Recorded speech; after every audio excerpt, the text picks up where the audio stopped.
Alhamdulillahirabbil alamin wal 'aqibatu lil muttaqin wa la 'udwana illa 'alal zalimin. A'udzu billahi minasy syaithanir rajim. Bismillahirrahmanirrahim.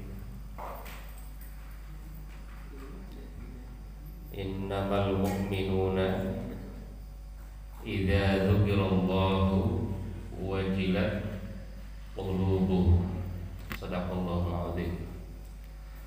Wa shadaqa rasuluhul karim. Wa nahnu 'ala dzalika minasy syahidin wasyakirin.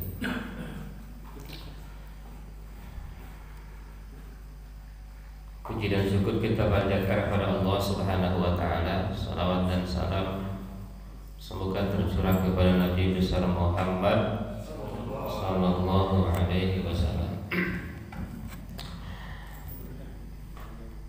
Para bapak, para ibu jamaah yang dimuliakan Allah. Tidak terasa sudah minggu pertama. Ini karena konsep yang baru begini ya. Ini minggu pertama saya lagi lu lagi saya lagi ini saya itu kayak tagihan BTN ya. Nggak terasa ya. Tiba-tiba awal bulan kayak tagihan plus media ya. Tidak terasa pakainya ya. Oke. Kemarin saya tanya ke grup Pak Hadi dan Pak Heru, kira-kira apa judul yang enak? Jawabannya apa kemarin Pak Hadi? Jawabannya adalah Corona. Enggak, malah enggak. Ini Pak Heru bilang mana ini ya? Akhirat ya, kopi. Raihlah akhiratmu maka dunia akan mengikutinya. Itu, raihlah akhiratmu maka dunia akan mengikutinya. Mungkin ini ibaratnya nanam itu apa?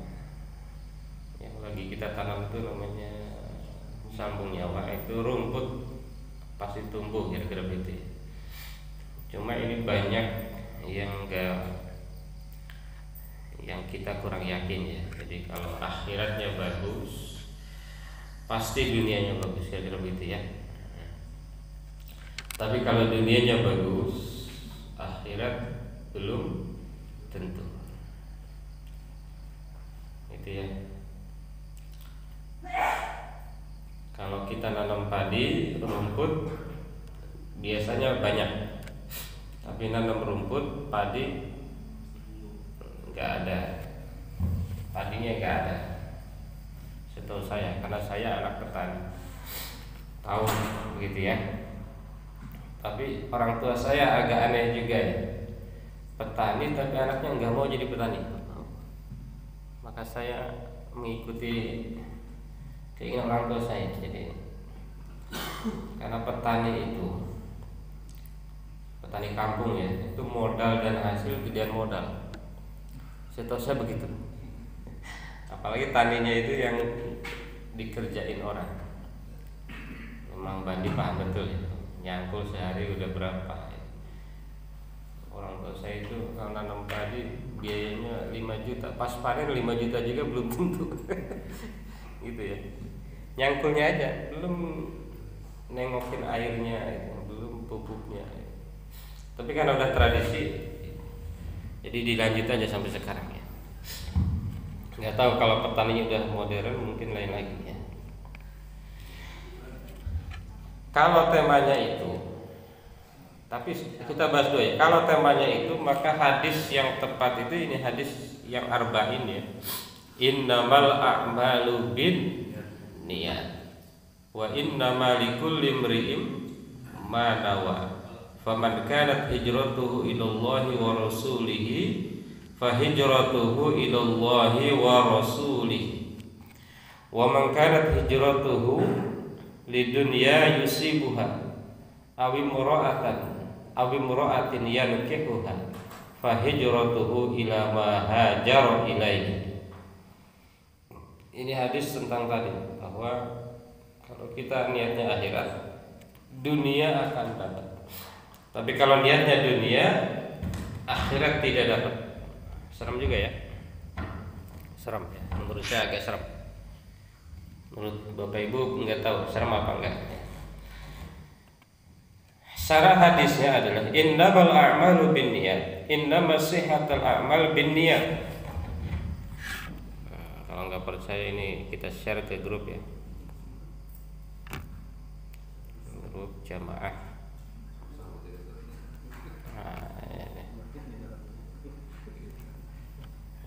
Ada ya. Innamal a'malu binniyat, innamas sihhatul a'mal binniyat. Sesungguhnya sehatnya amal tergantung daripada niat.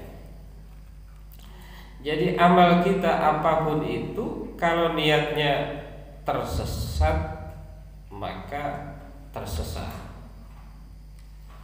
Pernah dengar ceramahnya Zainuddin ya? Ada dulu namanya Coachman, nggak tahu bahasa Arabnya kayak apa, tapi Zainuddin bilangnya Coachman ya.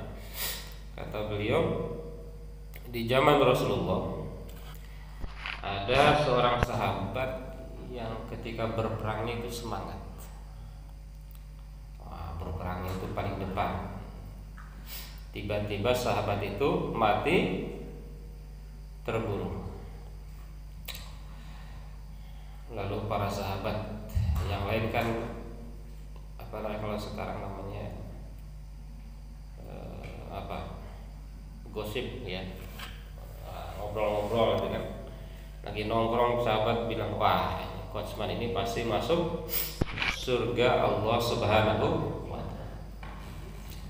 Ta'ala. Nabi lewat, kata Nabi, Coachman ini penghuni api neraka. Wah, para sahabat lah, kok bisa? Kenapa wahai Rasulullah? Coachman ini mati di medan perang, tapi masuk neraka, gitu ya. Kenapa? Lalu Rasulullah menjawab, alasannya ada dua. Yang pertama, Coachman itu niat berperangnya bukan karena Allah, tapi niat berperangnya karena hanya ingin membela kaumnya, gitu ya. Karena hanya ingin membela wilayahnya. Maka hati-hati dengan niat. Kalau bagi seorang muslimin, membela wilayah, membela negaranya, ya itu bagus menurut aturan negara. Tapi muslim itu harus membarengi itu dengan niat karena Allah. Yang kedua, kata Rasulullah, Coachman ini bukan mati terbunuh, tapi Coachman ketika perang dia terkena pedang, lalu merasa sakit. Karena tidak tahan dengan sakitnya, akhirnya ia tusukkan pedangnya ke dalam perutnya. Akhirnya ia mati. Jadi matinya bukan karena musuh, tapi karena diri sendiri. Bahkan bunuh diri itu dosanya melebihi membunuh orang, gitu ya. Bunuh diri itu dosanya melebihi membunuh orang. Nah, itu kata Rasulullah Shallallahu Alaihi Wasallam. Wah, ini niat ini luar biasa sekali ya. Aula sihat li amalin illa binniyah. Tidak sehat kegiatan kita itu tanpa niat. Salat tanpa niat sah gak? Tidak sah. Gitu ya. Semua karena niat, gitu ya. Semua itu karena niat.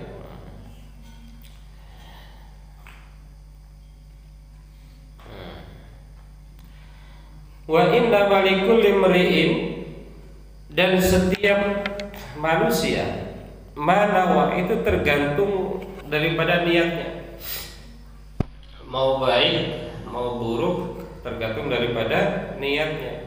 Faman kanat hijratuhu ilallah, maka barang siapa yang hijrahnya karena Allah wa rasulihi, fa hijratuhu ilallahi wa rasulihi, maka hijrahnya itu kepada Allah dan kepada Rasulullah. Wa man kanat hijratuhu lidunya yusibuha, barang siapa yang hijrahnya untuk dunia, maka dia akan memperoleh dunia itu.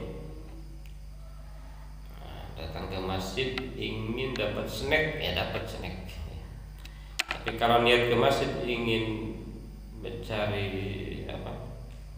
keberkahan. Kalau ilmu itu ya relatif ya. Kalau ingin keberkahan ya dapat berkah. Tapi kalau ingin snack dapat snack. Berkah nggak tahu. Tapi kalau ingin dapat berkah, snack dapat, teh dapat, air putih dapat, ngobrol juga dapat. Ya. Lidunya yusiwa awi mura'atan yankihuha, atau kalau ke masjidnya karena ingin mendapatkan perempuan. Ya, kalau udah nikah mah enggak kali ya, Pak Isya. Ini anak muda biasanya ya. Biasanya ada anak muda sih, ini siapa? Enggak ada ya. Fa hijratuhu ila ma hajara ilaihi, maka hijrahnya itu tergantung niatnya hijrahnya. Apa itu hijrah? Al-hijrah adalah at-tarku. Ya, at-tarku meninggalkan sesuatu, al-intiqal ilaihi min ghairihi, berpindah dari sesuatu ke sesuatu yang lain. Di dalam syarat tarku ma nahallahu anhu adalah meninggalkan apa yang Allah larang. Itu masuk kategori hijrah ya. Hijrah. Jadi hijrah di sini adalah tarku ma nahallahu anhu, meninggalkan apa yang Allah larang.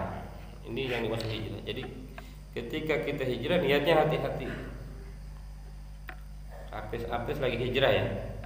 Nah itu yang hijrahnya niatnya benar kan langgeng ya. Tapi kalau yang enggak itu biasanya balik lagi.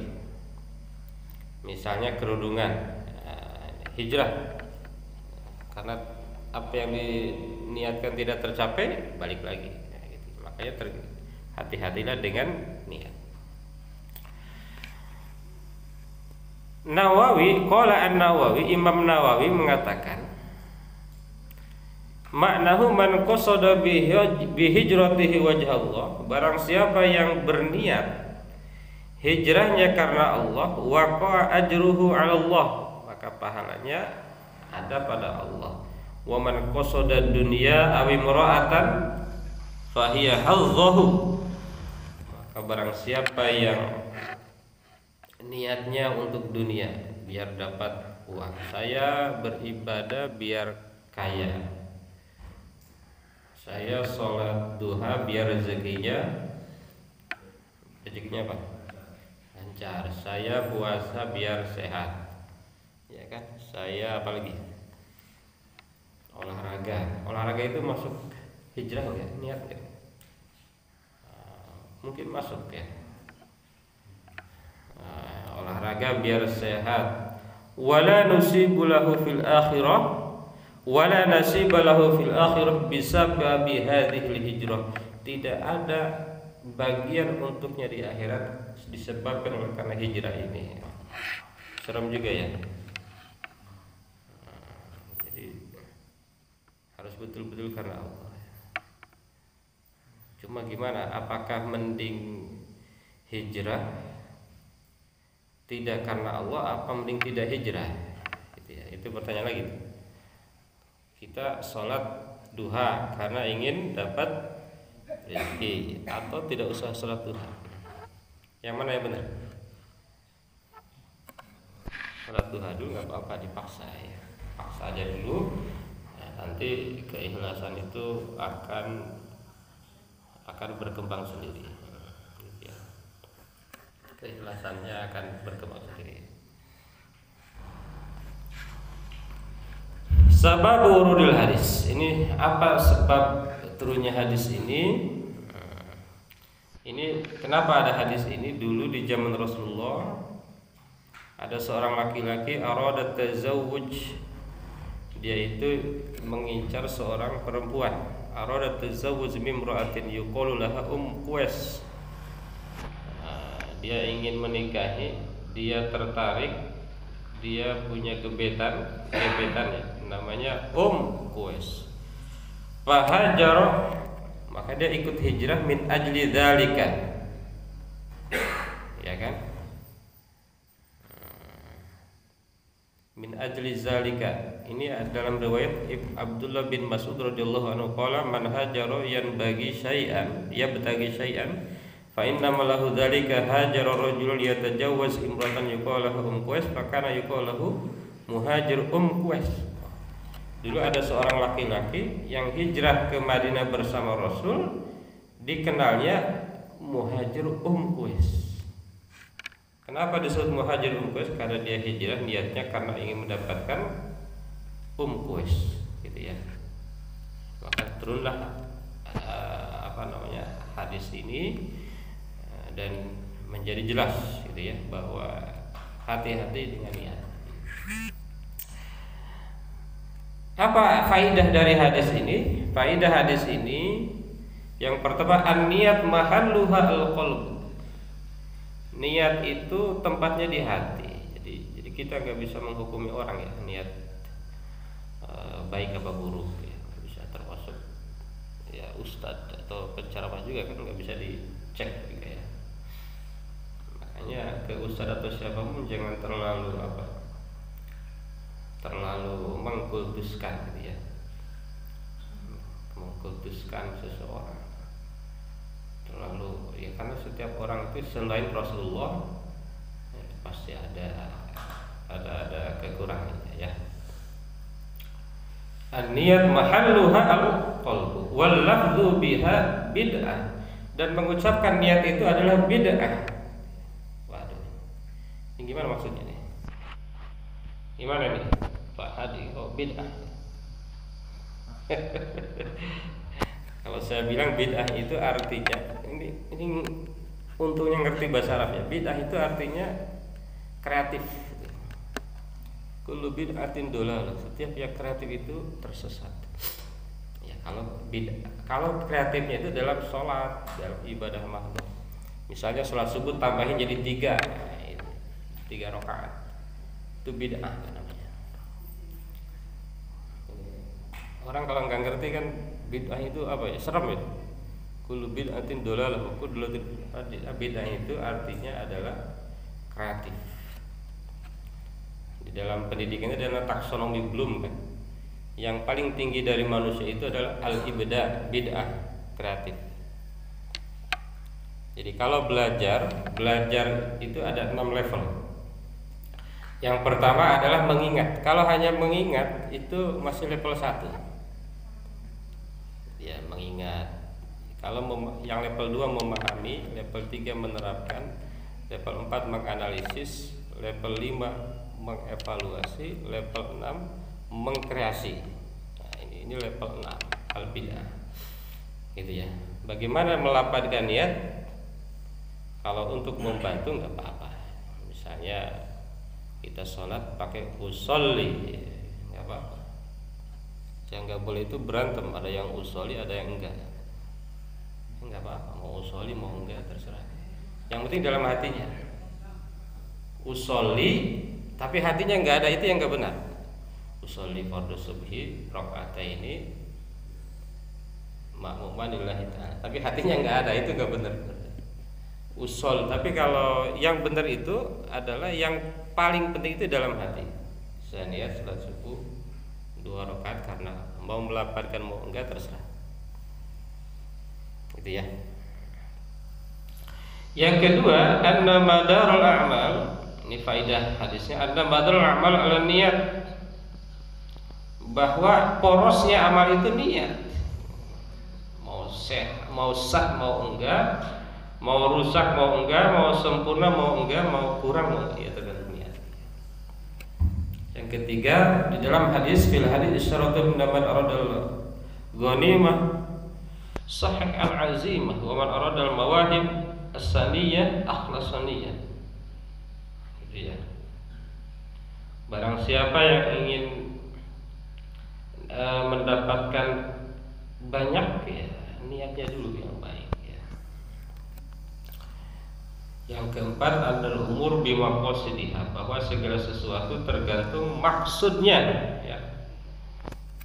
Ini segala sesuatu tergantung daripada maksudnya. Yang nomor 5, al-farqu bainal ibadah wal 'adah wa an-niyah.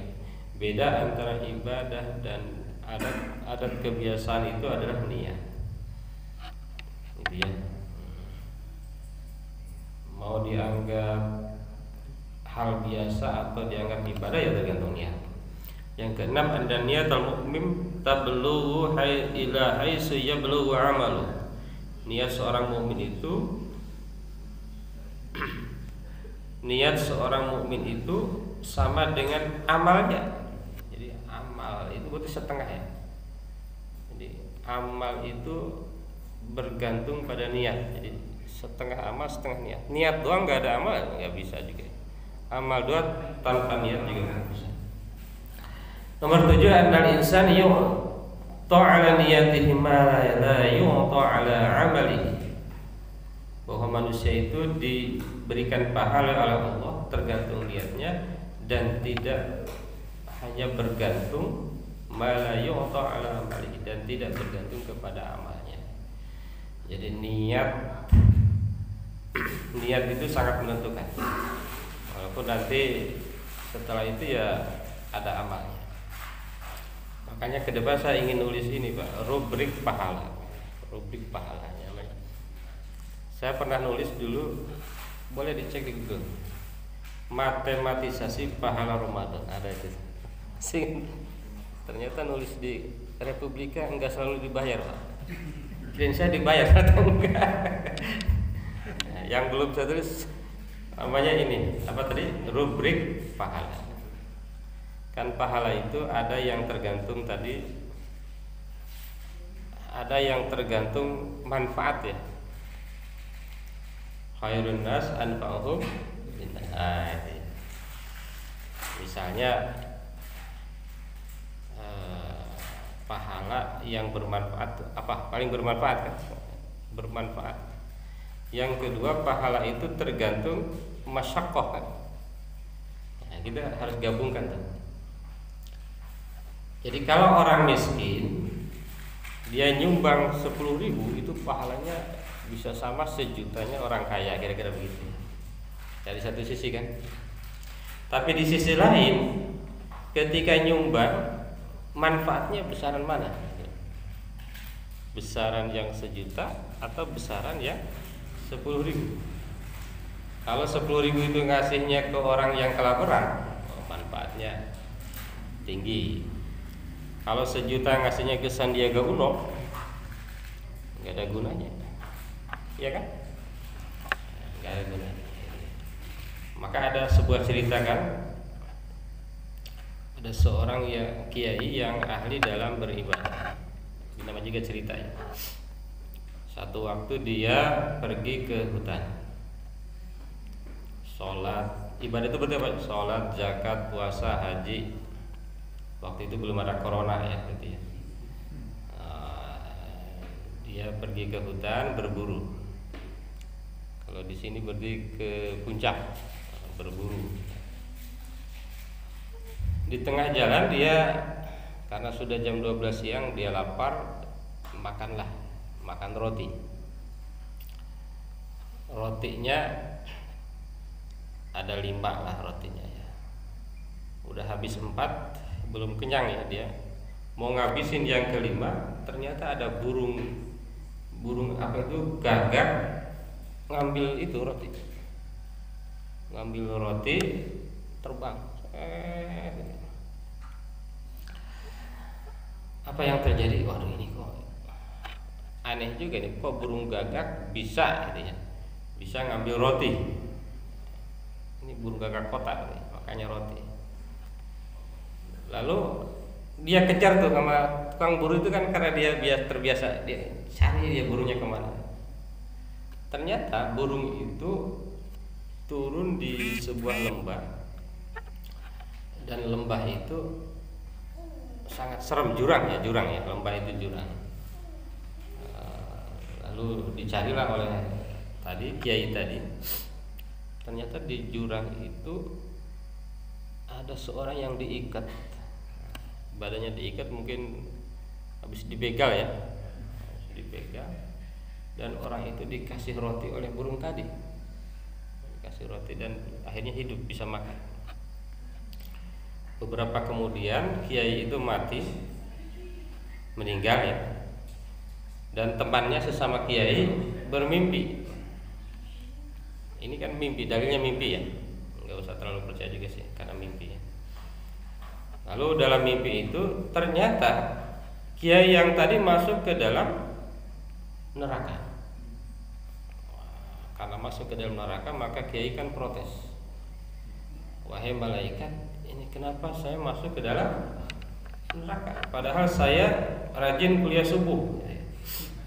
Nah gitu kan, protes, rajin kuliah subuh, saya rajin sholat, rajin zakat. Ini amal kamu banyakan buruknya, kata siapa? Kata malaikat. Iya, kamu itu banyak kuliah subuhnya, tapi amal kamu ini buruknya lebih dikit. Jadi ibarat timbangan dia gini dikit nih, cekat dikit, kurang anget gitu ya, kurang anget. Jadi kamu harus masuk ke dalam neraka. Jangan gitu deh, kata kiai itu. Coba cek lagi, masa amal saya nggak cukup gitu ya. Nah, kira-kira begitu ya. Singkatnya cerita. Oke, saya cek lagi ya. Ternyata katanya ada satu amal. Oh iya, ada satu nih. Ini ada satu amal yang ternyata beratnya luar biasa ini. Kamu ngasih roti ketika kamu ke hutan. Loh, siapa yang ngasih roti? Iya, kamu nggak ngasih. Cuma waktu itu roti kamu diambil gagak, dikasihkan ke orang tadi, ke orang yang terkena apa tadi, dibegal tadi. Oh iya, itu saya hampir kenyang, nggak jadi itu gara-gara diambil tadi. Iya, itu walaupun kecil, kata malaikat, pahalanya besar karena li ajalil manfaat tadi, anfa'uhum linnas. Itu ya Pak Asep ya. Pak Asep ini banyak memberikan manfaat, menyebarkan apa? Bukan. Itu apa, berita-berita. Nah, berita-berita. Jangan jadi wartawan kayak yang sebelah ya. Wartawan yang dibayar ya. Tergantung pesanan. Gitu ya. Hati-hati. Saya kira itu Bapak Ibu, jadi nanti amal itu tergantung dua sebetulnya, satu manfaat, kedua masyaqqah. Jadi manfaatnya sebesar apa, repotnya beramal sebesar apa. Jadi yang kaya jangan khawatir, aduh kalau gitu mas saya mah repot dong karena jadi orang kaya. Amal 1 juta lebih baik dari 10.000, lebih buruk dari 10.000. Ya, ada li ajlil manfaat. Manfaatnya seperti apa, maka harus cari-cari. Tapi semuanya itu tergantung daripada niat ya. Niat itu bisa gugur semua. Walaupun manfaatnya besar, niatnya salah, gugur. Walaupun masyaqqat, niatnya salah, gugur lagi. Jadi niat itu awal daripada amal yang kita lakukan.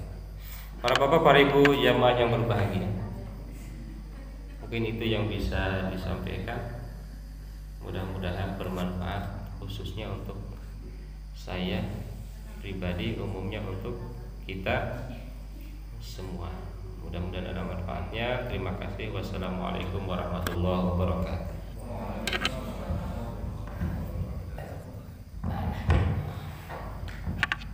Alhamdulillah,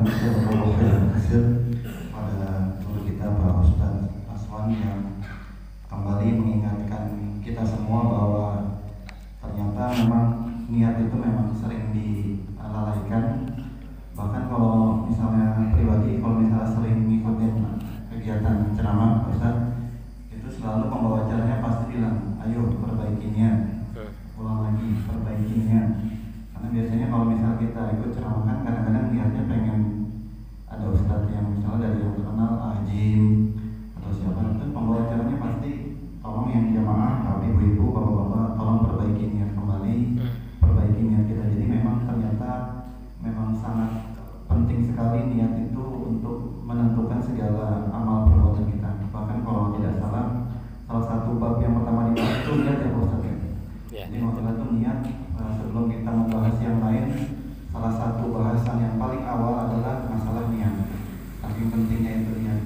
niatlah yang nanti menentukan apakah kita amalan kita diterima Allah SWT atau tidak, seperti itu. Karena juga ada perbedaan, ada yang cerita bahwa yang hafiz Quran ternyata dilalahnya pas di akhirat dia masuk neraka. Bahkan yang seorang lajur yang dia menolong anjing yang secara ikhlas, ternyata dia dilalahnya masuk surga. Jadi ternyata memang segala sesuatu itu diniatkan. Dan satu lagi, jangan sekali-sekali memandang orang itu sesuai dengan pandangan kita ya. Dalam artian jangan memandang orang itu lebih buruk dari kita, karena kita tidak tahu amalan apa, niat apa yang memang mereka lakukan dalam kehidupan di dunia ini sehari-hari. Alhamdulillah mendapat ilmu lagi pada hari ini.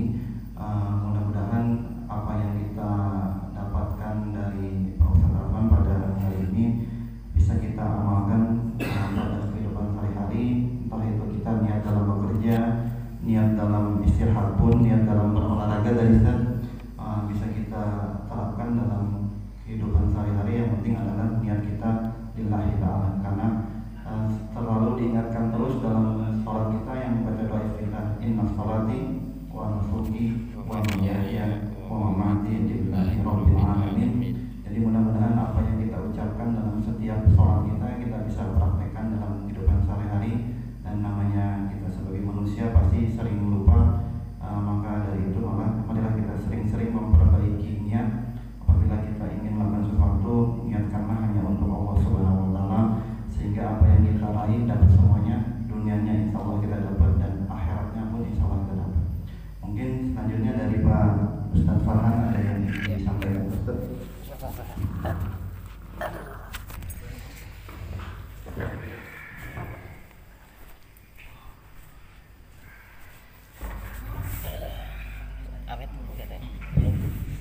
Baik, assalamualaikum warahmatullahi wabarakatuh. Waalaikumsalam. Alhamdulillah, terima kasih Pak Ustadz Arfan. Pada hari ini kita diingatkan kembali, dicerahkan kembali tentang pentingnya niat. Jadi memang sudah dijelaskan secara detail tadi, cuman memang tentang niat itu memang kata kuncinya kalau menurut Al-Adib ya Pak, itu di kolbu gitu, di kebersihan hati. Jadi kalau hatinya bersih, insya Allah jadi nanti niatnya juga mengikuti akan bersih pula. Makanya Agim ada MQ, manajemen kolbu. Kalau dalam bahasa kitab Ta'alimut Alim banyak sekali ya para saudara, banyak sekali niat-niat banyak sekali amal-amalan akhirat, tetapi karena salahnya niat berubah jadi amalan dunia. Misalnya kita niat sholat berjamaah tapi takut dicariin DKM, maka rusaklah niat sholat berjamaah itu karena takut ditanya pada DKM. Itu rusak. Kan dalam bahasa ta'lim banyak sekali amalan akhirat yang karena buruknya niat berubah jadi amalan dunia. Tetapi banyak sekali amalan dunia karena baiknya niat berubah menjadi amalan akhirat. Misalnya gimana? Kita berangkat kerja lillahi ta'ala, maka akan menjadi amalan akhirat. Termasuk saya sering termasuk ibu-ibu nih ya. Ibu-ibu tuh peluang pahalanya banyak. Misalnya ibu memotong ikan, kemudian apa tuh yang dibuang apanya? Kotoran dalam itunya itu jangan disangka itu sia-sia ketika itu. Harus diniatkan dengan baik, lillahi ta'ala, aku membuang ini, mudah-mudahan ada makhluk Allah lain yang akan memakannya, maka itu akan jadi pahala. Ya, nanti kan kucingnya Pak Irfan kan ngorek tong sampah kemudian makan. Kucing Pak Endar juga kadang-kadang, tapi kucing Pak Endar ada makanannya elit beda, bukan protein. Kecuali digangguin digoda kucing kampung. Saya bahkan para sahabat pernah baca salah satu kisah-kisah sufistik gitu ya. Jadi bapak-bapak kalau pernah katanya menemukan ada orang gila yang memakan sisa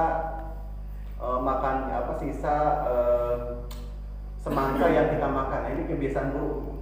Jadi kalau kita punya kebiasaan nih, makan semangka itu yang merahnya nggak dihabisin, itu sebetulnya kurang bagus. Karena konon katanya ketika semangka itu kita buang merah-merah itu masih ada, sih semangka itu nangis. Kenapa aku dimubazirkan? Kemudian katanya menurut cerita ini Gusti Allah mengutuslah orang-orang gila yang kita sangka gila untuk menghabiskan sisa dari semangka yang masih tersisa merah-merahnya itu. Nah itu kalau saya dibiasakan, kita terlalu suka kali dihabisin. Kenapa? Karena di situ ada pemubaziran yang nanti suatu saat si semangka itu menuntut kepada kita. Jadi kita dalam makan aja jangan boleh sembarang. Dalam konteks makan ini kita kadang-kadang gayanya lebay melebihi orang barat. Di Jerman, bapak-bapak kalau makan di Jerman kemudian sisa makanannya itu banyak numpuk, itu si hotel itu akan menelpon petugas sosial. Ini ada orang yang membazir. Datanglah orang petugas sosial, kemudian bapak ini mau dibawa nggak makanannya? Kalau dibawa silakan, tetapi kalau bapak nggak bawa maka akan kena denda. Kenapa? Karena banyak homeless gitu. Banyak orang yang tidak punya rumah, gelandangan, yang makannya kekurangan. Jadi kalau kita makan gak dihabisin, itu kejadian kata orang Indonesia gaya-gayaan makan di luar negeri gak dihabisin. Makanya nanti kalau ada sisa bawa Pak ya, kalau membanding juga gak cukup kuat pakai semua, habisin semua.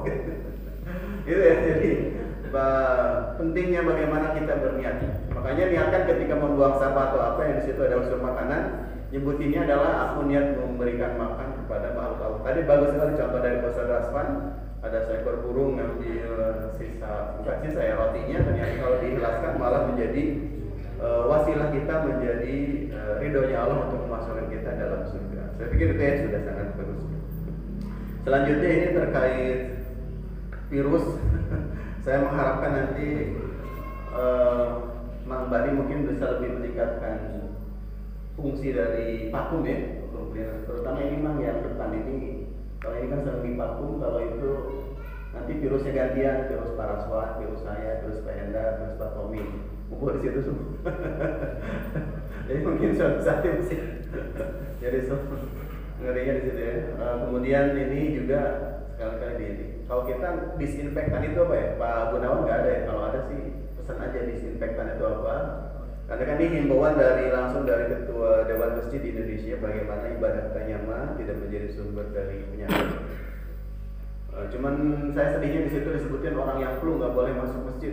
Kalau di PGP baru-baru orang flu, orang sehat aja susah. Saya di PGP semuanya susah ya, ngaji juga gitu aja. Kalau saya wajahnya sampai kenal semua. Nah ini maksudnya mungkin kalau yang sakit, kalau menurut saya sih boleh silakan datang ke masjid, tapi tetap menjaga kesehatan, pakai masker dan sebagainya. Dan kita juga memang sangat berisiko ya Pak Endar, kalau di masjid itu memang kita selalu bersentuhan, habis batuk, habis apa, kemudian ya kita salaman kan, salaman. Ya yang penting lah mudah-mudahan Allah menjaga kita, niat itu kan ada lain. Kalaupun seandainya Corona itu datang saat kita berada di masjid, maka saya yakin Corona itu akan menjadi penghapus dosa-dosa kita kalau niatnya ikhlas kita melakukan aktivitas sehat. Oleh karena itu, guru kita mengatakan bahwa Corona itu bukan Tuhan baru sampai kita harus takut ekstrim, gak mau kemana-mana, gak mau beribadah dan lain sebagainya. Jadi tetap beraktivitas, tetap beribadah, tetapi tetap jaga kesehatan. Minimal gaya batuknya jangan gini lagi, tapi begini. Karena kalau begini share ke semuanya kan, share. Karena kan di TikTok ada ya cara batuk yang baik. Dipraktekkan nanti sama ibu-ibu deh. Gaya-gaya batuk yang baik. Selanjutnya untuk kegiatan masjid, sekali lagi mungkin saya bisa membantu untuk lebih di tugasnya semakin berat, walaupun gajinya nggak naik belum naik.